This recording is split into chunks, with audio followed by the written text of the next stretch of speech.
They spoke to the doctor like I wasn't sitting there. "She's forgetful," my son said softly, shaking his head like he was delivering bad news. "She gets overwhelmed easily. She's confused more often lately." My daughter leaned in with a rehearsed smile, nodding. "We just want to make sure everything is handled before it gets too difficult for her." They used words like concerned caregivers, but their voices were rehearsed too smooth, too careful. The doctor glanced at me with that same practiced expression they all use when they've already decided what the answer will be. I sat perfectly still, hands folded in my lap. I didn't argue. I didn't defend myself. I let them speak, because while they were busy describing my mind as fragile, I was documenting every word, every lie, every calculated phrase, the questions they had planted, the paperwork they had quietly prepared, the meetings I was excluded from. They thought I didn't see the forms they slipped in, under the kind pretense of simplifying things. They thought I didn't notice how many of my accounts had been redirected. They thought I was too slow to track the sudden appointments with lawyers and advisors I never approved. But I saw it all. They mistook my silence for confusion, my calm for decline. What they failed to understand was that while they were constructing their web, I was mapping every thread. They were too eager, too sure of themselves, too certain that age had softened my mind. They never stopped to wonder why I was letting them speak so freely, why I kept my questions gentle, why I let them believe they were leading. They called me confused, but I was studying, waiting, preparing. They think they've written the end of this story, but they don't know that I'm about to rewrite it in court. I was born into a house that taught me early what survival meant. My mother, widowed young, worked herself into exhaustion every day in a sewing factory, her hands calloused, her back bent from hours hunched over worn machines. We didn't have much, but we made do.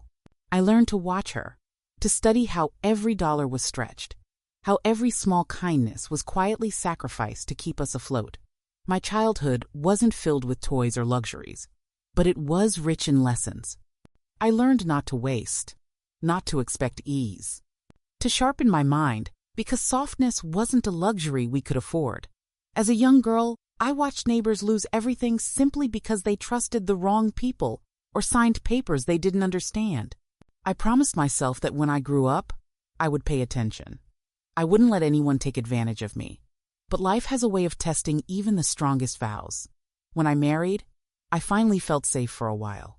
My husband was steady, a good man who worked hard. We didn't have much, but we had enough. And when our children arrived, I gave myself completely to building the life I never had. I worked, I cleaned, I fed them before I fed myself. I took extra shifts at the diner, cleaned offices late into the night, and still woke up early to make breakfast and pack lunches. I became a master of stretching a grocery budget, a magician with hand-me-downs and homemade holiday decorations. Every time I turned away from something I wanted, I felt proud, because I was giving them what mattered more: security, stability, the soft things childhood should be made of. Birthdays were homemade cakes. Christmas was hand-sewn stockings and secondhand gifts wrapped in reused ribbons. I attended every school play, every parent-teacher meeting. When my son broke his arm falling out of a tree, I slept upright in the hospital chair for 3 nights just to be there when he woke up. When my daughter was heartbroken after her first breakup, I sat on the couch with her until sunrise, rubbing her back and reminding her she was loved. And when money was tight for college, I found ways. I sold my mother's old rings to help cover tuition deposits. Took weekend cleaning jobs after my weekday shifts, just to fill the gaps. I never hesitated. Sacrifice was not a burden. It was my language of love. My simple dream was to give them the kind of life where they'd never have to count pennies the way I did. I hoped foolishly, maybe that one day, when my body grew tired, they would carry me with the same tenderness, that they would sit with me, call me, check in, that we'd share coffee on slow mornings, talk about old stories, fill my days with laughter and gentle care. And for a while, that dream lived. They called regularly. They brought the grandchildren over. My home stayed full of warmth and noise. They said, "Thank you." They hugged me tightly before leaving. I believed we had made it through the hardest parts. I believed I had given them not just a comfortable life, but a foundation of gratitude. But slowly, things changed. Subtly at first. The calls grew shorter. The visits became hurried. Conversations felt transactional. Mom, you don't need to handle that paperwork anymore. Just give it to me. Mom, you're retired now. Let us take care of your accounts. Mom, it's too much for you. We'll organize it. I told myself it was love, that they were protecting me, that this was the natural order, children stepping up as parents age. I made excuses for them. I defended them to friends when they asked why I seemed to be handing over more and more control. They're just trying to help, I said. Even as the knot in my stomach grew, I still wanted to believe. Because the alternative that my children were starting to see me, not as their mother, but as a financial responsibility, a set of assets to manage, was too painful to face. The discussions shifted from care to control. They spoke more about my finances than my health, more about paperwork than my well-being. They talked about consolidating my accounts, simplifying my estate, prearranging my care, just in case. Each conversation felt like a gentle hand guiding me away from my own life. I would sit at my kitchen table while they discussed my affairs in front of me as if I were invisible. My son pulled up spreadsheets. My daughter scrolled through her phone, cross-referencing contacts for estate planners and elder law attorneys. They didn't even glance at me when they said, "We'll handle everything, Mom. It's just easier this way." I nodded. I smiled. But something inside me began to harden. Because this wasn't care. This was preparation. And while they thought they were positioning themselves to quietly take control, they forgot something important. I had spent a lifetime paying attention. I knew how to spot patterns. I had learned to read between polite words and practice smiles. They mistook my silence for compliance. They mistook my trust for vulnerability. They thought I was slowly fading into confusion, but I was sharper than ever. They were treating me like an account to manage, like a house to be sold, like a number to be calculated. But I am not numbers. I am the woman who held them when they were sick, who sacrificed silently, who kept them safe through storms they never even saw. And while they quietly erased my name from one document after another, they failed to notice the most dangerous thing in the room. I was still watching. It crept in like fog soft, quiet, almost comforting at first. The calls that once came every other day stretched into weeks. The visits shortened. My daughter's voice was always warm, always full of apologies. "Mom, we're just so busy. You know how the kids are with school and sports. But you're okay, right? You've got everything you need?" And I'd smile, forcing myself to sound light. "Of course, honey. I'm fine." But it was always followed by some offer, some request wrapped in careful concern. "Don't stress, Mom. Let us handle your papers. You don't need to keep managing all these things yourself. You've done enough. Just enjoy your time now." At first, it sounded kind. It sounded like the care I always hoped they would give when my hands grew too tired to hold everything. And truthfully, part of me was relieved. I was tired. I had carried so much for so long. Letting them handle the paperwork, the bills, the insurance, it seemed like love. But then it became more. One afternoon, my son arrived with a folder under his arm. "We just need you to sign a few things, Mom. Routine stuff. It'll just make it easier for us to manage everything on your behalf in case anything happens." I looked at the papers. I saw legal words I didn't fully understand, but recognized enough to know they weren't simple. Durable power of attorney. Successor trustee. Guardianship recommendations.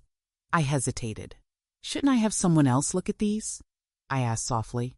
My son smiled too quickly. "Mom, it's fine. We've already had our attorney review it. It's just paperwork. You trust us, right?" I did. Or I wanted to. And so I signed. After that, they took more. Small things first. They redirected my mail, just to make sure nothing gets lost. They switched my banking statements to electronic only. It's safer, Mom. Less chance of fraud. Then came the doctor's appointments. They spoke to the physicians without me. They filled out forms before I ever saw them.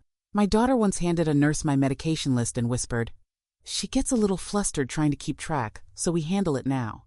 I sat there, watching it all happen around me. my voice shrinking while theirs filled the room. They spoke like they were managing a child. When I questioned something, a bill I didn't remember authorizing, a policy I didn't recall agreeing to, my daughter's tone shifted just slightly. "You probably don't remember, Mom. We talked about this last month. You signed it already, Mom. You said you wanted us to handle it, remember?" Each time they said those words, I paused. Did I forget? Had I grown that frail?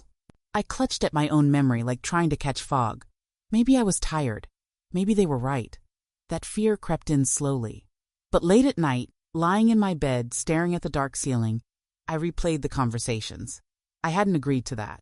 I hadn't understood fully what they were doing. I remembered the pressure, the quick smiles, the rushed explanations, and I started noticing things. When they visited, their eyes moved quickly through the house, scanning drawers, cabinets, files. My daughter once opened my file cabinet under the pretense of organizing. "Just decluttering, Mom. You don't need all these old papers." But I saw her slide several envelopes quietly into her purse.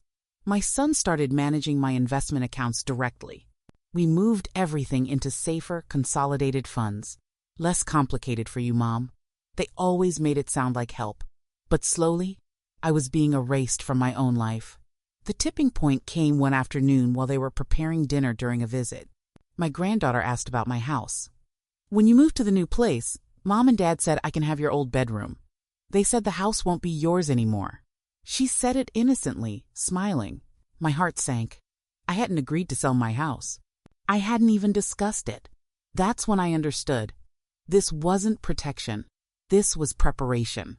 I sat very still that evening, watching them chat, laugh, pour wine, as though nothing was wrong, as though I was already a guest in a life they had quietly started taking apart. I had trusted too easily. I had handed over documents, access, decisions, believing they were honoring the love I gave them for a lifetime. But what I hadn't seen, what I hadn't wanted to see, was that they were slowly rewriting my story while I was still living it. They weren't helping me. They were erasing me. I smiled as they kissed me goodnight that evening. But behind that smile, something hardened. I wasn't confused. I was finally seeing. And soon, I would make sure they saw me too. It was done before I fully understood how far they had gone. That was their plan all along, quiet, polite, clinical. My daughter arrived with fresh paperwork one afternoon, her voice syrupy sweet. "Just a few final things, Mom. You don't need to worry. It's already in motion." She laid the documents out on my dining table, where I had once served them homemade meals, birthday cakes, holiday roasts. Now, my table was covered in contracts I barely recognized. My son stood behind her, silent, supportive, offering a reassuring nod every time I hesitated. "It's just to protect you, Mom. We've already talked about this.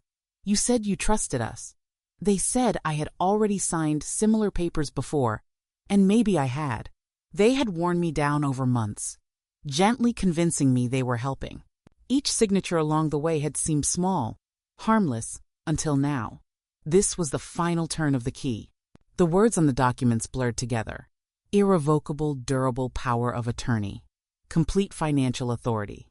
Guardianship recommendations. Legal language wrapped in soft tones. My head ached. My stomach twisted. My pen hovered. "Don't stress yourself, Mom. We're just finalizing what we've already started," my daughter whispered, placing her hand over mine like I was a frightened child. I signed. The signatures were mine, but the words weren't. The rest happened fast. Faster than I ever thought possible. Within weeks, my bank accounts were emptied into new accounts I never opened. My investments consolidated. My name slowly disappeared from every account statement. They said it was easier, safer, less confusing for you, Mom. The house? My house was next. The home where I had raised them, cooked for them, comforted them, where every corner held decades of sacrifice. They sold it, quietly, without my involvement, without my consent. It was too much for you to manage, Mom.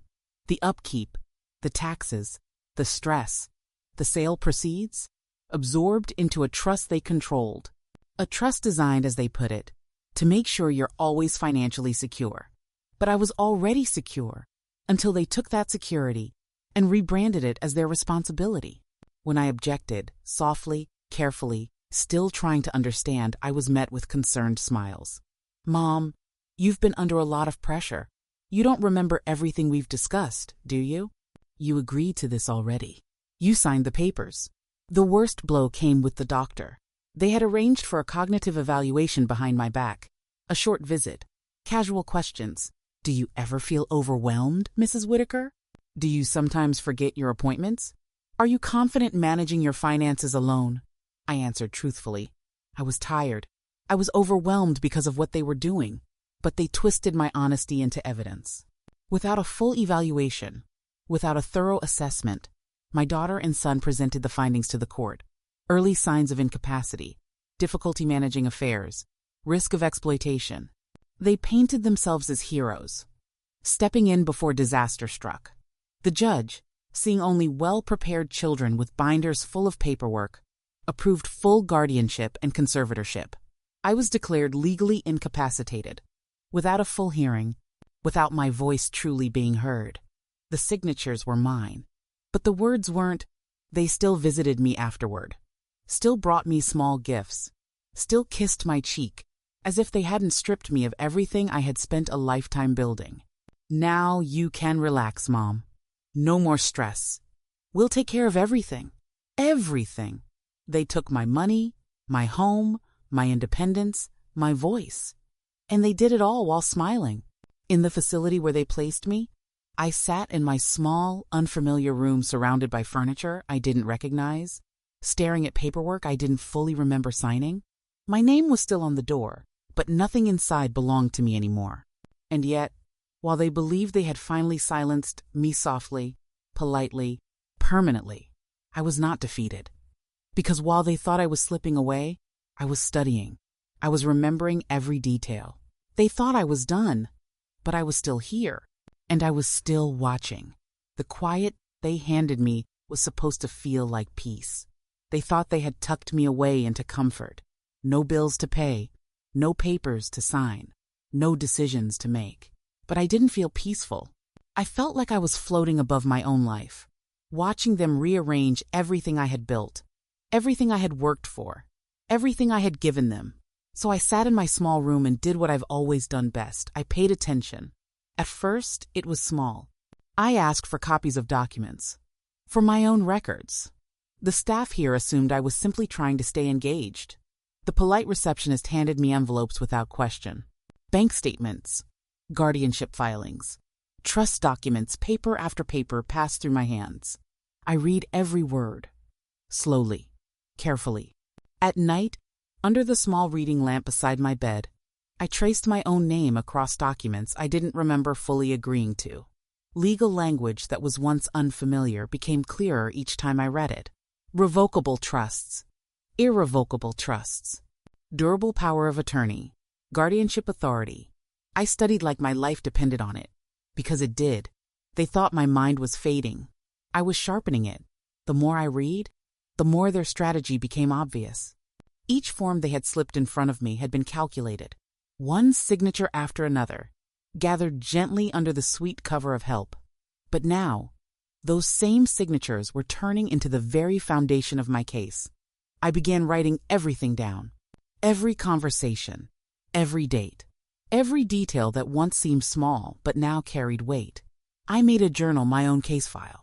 The time my daughter redirected my mail, the day my son brought the financial advisor over for a casual chat, the precise words they used when I hesitated. But I knew I couldn't do this alone. I needed someone who could help me turn these quiet notes into something stronger. That's when I remembered Richard, my late husband's old friend, a retired lawyer, sharp as ever, who had once helped us with our first mortgage decades ago. We hadn't spoken in years, but when I called him, his voice was steady, warm, and sharp beneath the kindness. "Ellen," he said, "tell me everything." I met him under the guise of an old friend visiting. We sat in the garden, under the bright sun, pretending to reminisce, but every word we spoke was deliberate.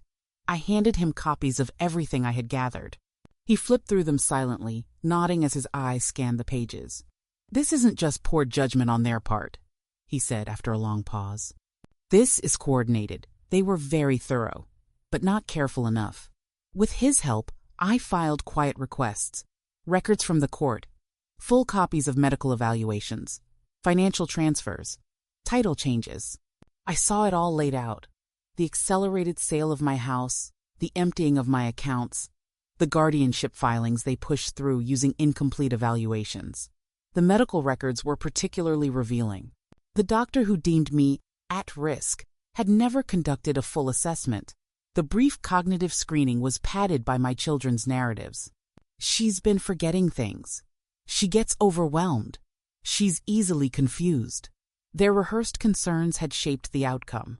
Richard connected me with an elder law specialista woman who had spent her career protecting seniors from exactly this kind of exploitation. She met with me discreetly, listening carefully as I walked her through my timeline. She didn't speak much as I shared the evidence. She just kept nodding, her face calm but firm. "We have a case," she said softly. "A strong one." That was the first time I allowed myself to believe I wasn't powerless. The next months were steady, patient, strategic. I gathered more emails they forwarded, texts they sent, the real estate filings, the transfer of my home, the trust documentation. Every piece of paper was another thread tied together into a net they didn't know I was weaving. They still visited occasionally, bringing me soft gifts. My daughter would stroke my hand, her voice warm. "We're just so relieved you don't have to deal with all that paperwork anymore, Mom. You deserve peace." Peace! That word struck differently now. I kept smiling, kept nodding, kept recording, because while they thought I was lost in confusion, I was building something far stronger than the pile of documents they stacked against me. They thought my mind was fading. I was sharpening it. They thought I was finished, but my quiet storm was gathering, calm, silent, focused. And soon it would arrive not with screaming or shouting, but with one signature, placed on the right document at exactly the right time. The day I filed the lawsuit, I didn't tell anyone. No warning, no argument, no angry confrontations. Just one quiet visit to my attorney's office, one calm conversation, and one steady signature, this time fully mine. Fully informed, fully in control. The documents were thick, detailed, meticulously built from every shred of evidence I had gathered. Fraud, financial exploitation, abuse of power of attorney, false guardianship filings. Each accusation backed by the very papers they once used to take everything from me.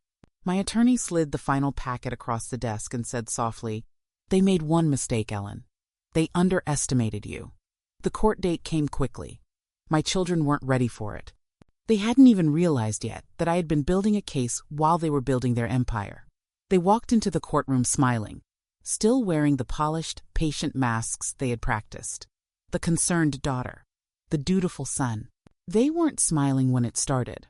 My attorney presented the timeline, the rushed guardianship filings, the insufficient medical evaluations, the suspicious property sale, the questionable consolidation of funds into trusts they controlled, the doctor who had evaluated me for only 20 minutes, the full cognitive assessments I had completed independently, afterward tests that showed I was fully capable, fully competent, sharp. The court listened, carefully, patiently. The judge's face remained neutral, but I saw its small shifts in his expression as each document was entered into evidence. The attorney for my children tried to spin it. Of course, they said they were protecting me, acting in my best interest, preventing confusion, acting out of love.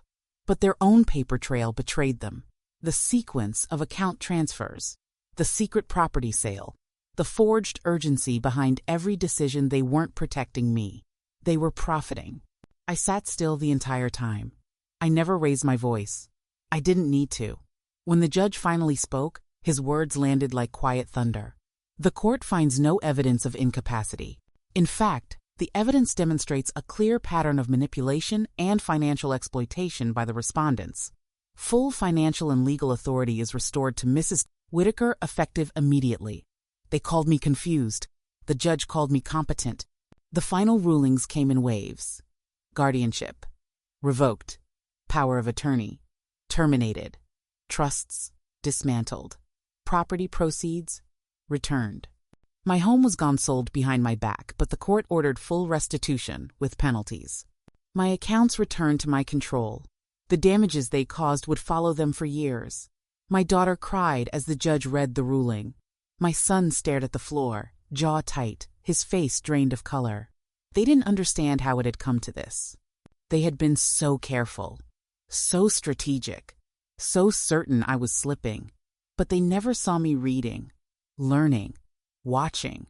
They thought I was lost, but I was navigating. And now, every dollar they thought they secured, every paper they forced under my pen, every signature they gathered, without my understanding, all reversed. Not by anger, not by threats, but by law, by truth, by my patience. After court, they tried once more. They followed me to the parking lot, their voices cracking. "Mom, please, we were only trying to help you. This was all for your safety." I didn't respond. I got into the car, closed the door, and left them standing there with nothing but their empty excuses. I returned to the facility on my terms, carrying with me the legal documents that restored my name to where it belonged. The staff greeted me differently now. They saw what I had done. They saw who I really was, not a helpless elder, but a woman who refused to vanish quietly. In the weeks that followed, I carefully rebuilt my accounts, reorganized my finances, adjusted my legal documents this time with bulletproof protections. My estate attorney smiled as we reviewed everything. "They won't get near it again," she said firmly. "Not now, not ever." I started quietly advising other women here too, women who had begun to feel that same subtle erosion, the quiet disappearance of their choices, their names, their rights. We met over tea, exchanging stories, comparing notes, softly rebuilding each other's confidence. They called me confused. The judge called me competent. And now, I simply call myself free. The final motions weren't filed in anger.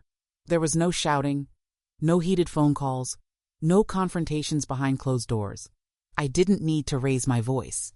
My revenge didn't come with noise, it came with precision, with paperwork, with silence wrapped in iron. The first motion permanently revoked their power of attorney. What they once held with such quiet confidence was stripped away as easily as it had been granted only this time. Every word of that revocation belonged fully to me. My attorney watched as I signed the document, her voice calm but firm. "They won't ever hold authority over you again." The second motion dismantled the financial structures they had carefully arranged for their own benefit. The trusts, the accounts, the shell protections they had wrapped around my assets like gift paper, claiming it was all for my security. One by one, we pulled the strings they tied so tightly, watching their knots unravel into nothing. Every dollar they shifted into private accounts returned. Every investment they moved without my consent reversed. Every property transaction they buried in legal jargon exposed. My estate was once again fully under my control, fortified this time with legal protections they would never be able to penetrate again. They had spent months positioning themselves to inherit everything quietly while I was still alive to watch them do it. But I took it all back quietly, cleanly, legally. They forged my weakness into paper. I shredded it with the truth, and I never once raised my voice. After the rulings, they tried again. Letters arrived, carefully crafted apologies written by attorneys, carefully chosen words. Misunderstandings, poor communication, family tensions. They blamed confusion. They blamed stress. They blamed circumstances, but never themselves. Not once did they say what was true. "We stole from you." I didn't respond. I didn't need to. The law had already spoken louder than they ever had. The third motion sealed the door completely. They were permanently removed from my estate planning. No financial access, no legal standing, no rights of representation. The court declared that they were unfit to serve in any fiduciary capacity for me again. My attorney called it an airtight structure. "Bulletproof," she said, and I believed her. I updated my estate documents on my own terms. My assets would no longer fund their futures. They would never again hold legal keys to doors they tried to walk through so easily. I built new protections not just for myself, but for others like me. Donations to elder legal defense programs. Grants for women fighting financial exploitation. I made sure that what they took would now serve women they never even considered. They thought they were securing their future. I turned their greed into protection for strangers they'll never meet. And when the last document was filed, I sat at my small desk in my little room still here. Still sharp. Still fully Menand. I smiled. Not because I destroyed them. That was never the goal. The goal was to take back what was mine. The dignity. The control. The ownership. The legacy they thought they could rewrite behind my back. They built their plan on my supposed decline. They quietly gathered my signatures while whispering that they were saving me. They forged my weakness into paper. I shredded it with the truth. And in the end, I didn't need to scream. I didn't need to beg. I didn't need their permission to be strong. I simply filed motions and watched them fall apart under the weight of their own lies. The calls came like clockwork after the final orders were issued. My daughter's number lit up my phone again and again, as though repetition might undo what had already been written into law. The first messages were full of practiced sorrow. "Mom, please. We never wanted it to go this far. We were just trying to help. You must know that." I let it ring. Next came the letter's thick envelopes with long, carefully worded apologies. It was a misunderstanding. We were overwhelmed. We thought we were doing what was best for you. They never used the word they should have, betrayal. They never called it theft, or manipulation, or greed. Just misunderstanding. They tried to speak for me. Now they speak to my silence. Then came my son's voice on the answering machine, the tone of panic creeping in under his forced calm. "We should sit down, Mom. As a family. Talk this through. You can't just cut us out over a few mistakes. We love you." A few mistakes. That's what they called months of stripping me of my life, of my independence, of my dignity, all dressed in soft voices and concerned glances. My relatives reached out next. Cousins, neighbors, church friends who had sat by quietly while my life was being dismantled, now found the courage to intervene. "Maybe you could find it in your heart to forgive, dear. After all, they're your children." But forgiveness isn't something that's owed. And silence isn't bitterness. It's protection. I chose peace. Not the peace they offered their version, came with chains disguised as comfort. No, I chose the kind of peace that comes from closing a door that should have been shut long ago. They weren't ready for that. They thought I would soften, that time would chip away at my resolve. But they didn't understand that I had already spent too many sleepless nights watching them take everything, wondering if I was losing my mind. That was the real cost, not the money, not the house, but the slow, creeping fear that perhaps they were right, that maybe I was fading. But I wasn't. I was sharpening. And now that the truth has been laid bare, I have nothing more to say to them. The phone still rings sometimes. The letters still arrive, gathering quietly in a drawer I no longer open.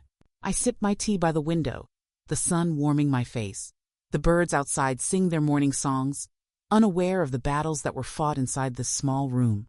My days belong to me again, filled with small routines, familiar books, quiet conversations with women who've survived similar storms. They tried to speak for me. Now they speak to my silence. And in that silence, I have found a stillness far louder than any apology they could offer. Their voices belong to the past. I belong to myself. The mornings are softer now. I wake when I choose, not when schedules are arranged for me. The sunlight spills through the same window where I once sat, watching my life quietly being stripped away piece by piece. But now, the light feels different, warmer, steadier. I make my tea slowly. The ritual's so simple, but so fully mine. Each day unfolds with quiet routines, watering the few plants I've coaxed to bloom outside my window, reading the stack of books that I once didn't have time to open, walking the small garden path with no one rushing me. For the first time in years, I am not managed, not observed like a delicate object. I am simply living. There was a time when I thought their approval was the final reward for all my sacrifices. That if I loved them enough, gave enough, worked enough, one day they would return that devotion in kind. That one day I would be cherished for who I was, not for what I owned. But that day never came. Instead, they saw my aging as opportunity. My years of loyalty were quietly recast as liability. My independence, once praised, was reframed as something fragile. They saw me as a collection of assets, obligations, signatures, not as the mother who had raised them, protected them, fed them first before feeding herself. I don't need to seek their approval anymore. That weight is gone. I've learned that dignity isn't something they give me. It's something I never lost. Even as they tried to write me out of my own life, I held on to my mind, my patience, my clarity. They mistook my stillness for surrender. But stillness is not weakness. It is preparation. In this small room, surrounded by my quiet freedom, I've reclaimed something far more valuable than any account balance or property title. I've reclaimed myself. Other women sometimes sit with me now. We share tea. We share stories. We don't speak loudly, but we listen deeply. Some are still in the early stages of what I went through, quietly doubting themselves, wondering if they are imagining the shifts happening around them. I tell them gently, you are not imagining it, and you are not helpless. I see myself in their eyes, that flicker of doubt, that quiet hope for validation, and I remind them of what I now know with certainty. We are never the burden. We were always the foundation. The ones who carried everyone else for decades. The ones who made sure there was always enough. The ones who protected and built and sacrificed without expectation. They planned my ending. I revised the script. And now, I no longer sit in fear. The quiet I once dreaded has become my peace. I don't wait for their calls. I don't open their letters. Their absence is no longer a wound. It's a relief. I sit by my window each evening, tea warm in my hands, the breeze softly rustling the leaves outside. I am not waiting for anyone. I am not longing for anything. They called me confused. I was never confused, only patient. And now, in the stillness they mistook for weakness, I have found my freedom. It started quietly. A comment at lunch. A whispered question in the garden. A glance across the hallway that lingered longer than casual. It was Eleanor first. She sat across from me in the dining room, her hands trembling slightly as she stirred her tea. She smiled politely, but I saw the worry in her eyes. "Your children still visit?" she asked softly. I shook my head gently. "Not anymore." She looked down at her hands and whispered, "Mine visit often. With paperwork. That's how it always begins. The paperwork." Soon after, Ruth approached me in the library. She pretended to browse the same shelf, lowering her voice without looking at me. Did you hire someone to help?" I nodded. Little by little, the question surfaced. Quiet confessions from women who, like me, had given everything to their families, only to feel themselves slowly pushed aside. Their stories weren't identical, but the patterns were painfully familiar. Offers to help with finances. Documents slid across kitchen tables. Medical evaluations scheduled without their full consent. Sweet smiles masking slow erasure. We started meeting more intentionally, not formally, not openly. We weren't a committee or a club. We were simply women sitting together in corners of this facility, on garden benches, in the craft room, in the quiet spaces where the staff rarely hovered. We spoke in gentle tones, but the strength behind our words grew with each conversation. They call us confused. We call each other prepared. I shared my story first. Every detail. The forged guardianship. The financial exploitation. The lawsuit that dismantled their plans piece by piece. At first, they listened in stunned silence. Then, one by one, they started to speak too. I thought I was the only one. They tell me I agreed to things I don't even remember. My son keeps saying he's protecting me, but I've signed more papers in the last year than I did my whole life. Their voices were soft, but their stories were sharp. I introduced them to Richard, my retired lawyer friend, and to my elder law attorney. Quietly, privately, we built a web of protection, information, and defense. We learned the legal language together. We reviewed the documents they'd been asked to sign. We educated each other on the laws no one told us about before it was almost too late. Our little network grew. Not loud, not public, but powerful. Some women were still early in their battles, able to reverse what was happening before it became permanent. Others found peace simply knowing they were no longer alone. The shame that often sits quietly on our shoulders, the guilt of feeling like we somehow allowed this to happen slowly, loosened its grip as we stood together. We created simple checklists: never sign alone. Always request full medical evaluations, not quick screenings. Keep personal copies of every document. Trust your instincts.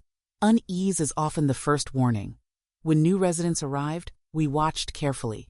We knew the signs now. The overly helpful children who visited often at first, then began bringing folders, advisors, lawyers.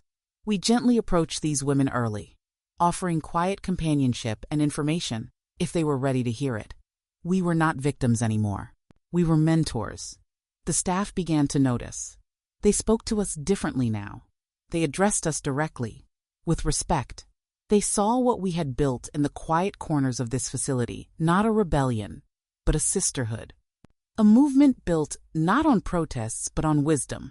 Because while they continue to call us confused, we now call each other prepared. I sit now at my window in the evenings, watching the same tree I've watched for years. But my view has changed. Not because the tree is different, but because I am. I'm no longer the woman who sat quietly while her life was rearranged behind soft voices and concerned glances. We have found our voices. Not by shouting, but by holding each other's hands, by teaching, by listening, by preparing. They thought they could isolate us, that we would each sit alone in our small rooms, grateful for the crumbs of attention. But they forgot that women like us have been building communities our entire lives, raising children, managing households, stretching dollars, solving problems quietly, efficiently, completely. This is no different. They call us confused. We call each other prepared. And together, we are no longer afraid. Yes, but first, let's complete this final section fully in Granny's truth style, as you requested. Underscore, underscore, underscore, underscore, underscore, underscore, underscore, underscore, underscore, underscore, underscore, underscore, underscore, underscore, wonderscore wonders one dot. The legacy, they'll read my name in the court records, tilde, 950 words. Full guidelines followed.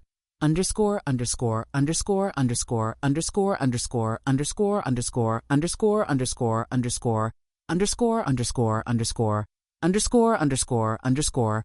The last signature I placed was my own. No pressure, no guiding hand. No soft, patronizing voices explaining things I already understood. Just me. My hand steady. My name clear. My choice final. The new will lay open before me. This one wasn't written by children pretending to care. This was mine. Completely mine. Every word carefully chosen.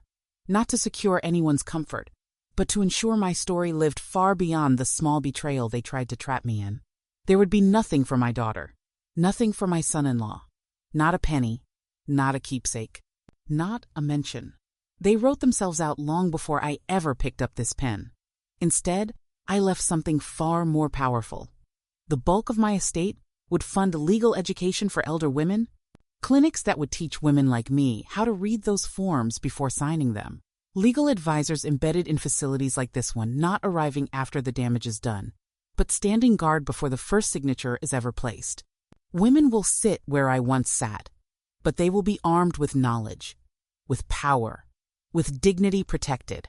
I've written personal letters, too, handwritten, bound, passed along to these women, perhaps years from now. They'll tell you it's love when they slide those papers across the table. They'll call it protection. They'll say you're overwhelmed, confused, too tired to manage it all. And you'll want to believe them because it hurts less than seeing their true intentions. But trust your instincts. Confusion is their weapon. Clarity is your defense. Ask questions. Demand copies. Read everything twice. Silence is not safety. Patience is not surrender. And weakness is not written in your age. I don't write these letters out of bitterness. I write them out of fierce love for women who deserve better than what was done to me. I write them because no one wrote them for me. They wrote my incompetency. I wrote my lawsuit.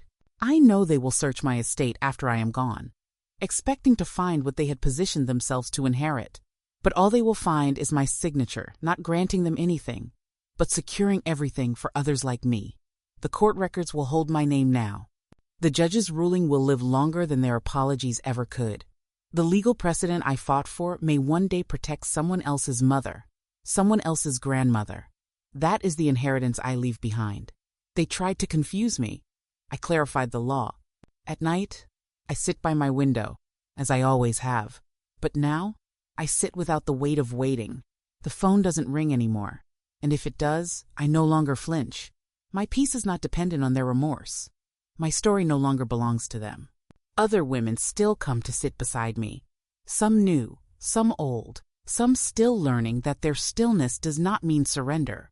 We sit together in quiet strength. Our sisterhood built not on noise, but on knowing. They wrote my incompetency. I wrote my lawsuit. And my legacy will outlive their greed. Underscore underscore underscore underscore underscore underscore underscore underscore underscore underscore underscore underscore underscore underscore underscore underscore underscore. Now that we've completed this full Granny's Truths master script, if you're ready, yes, I can absolutely now draft the opening hook in full Granny's Truth style for this series. Shall I proceed with a fresh hook draft?